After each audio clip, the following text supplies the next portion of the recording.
question and I mean no disrespect. Can I expect kindly to a daily to be my best bet?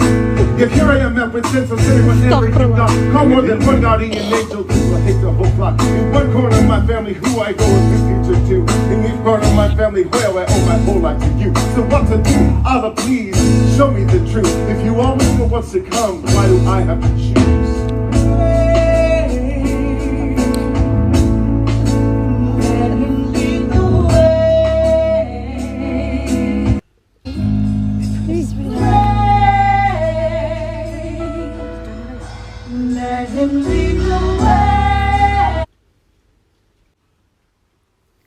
gabadhan ayaa playgan qortay riwaayadan oo ninka salaad intuu tukanaya raabka qaadaya gabadhan qortay la Faatuma Cadar Canada meelahaas ka sameysay marka Twitterkeeda waa kana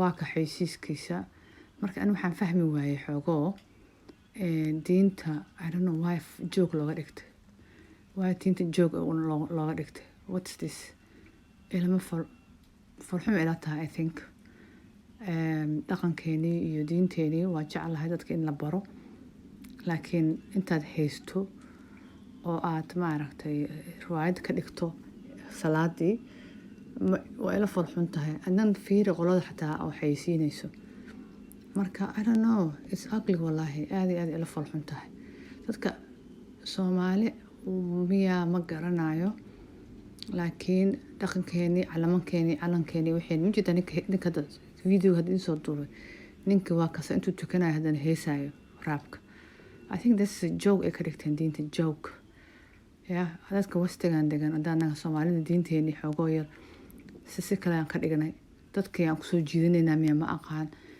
I don't know kale waa fahmi lahay what do you guys think say idin sheekadaan ila soo socodsiiyo the comments down below. Assalamu alaikum.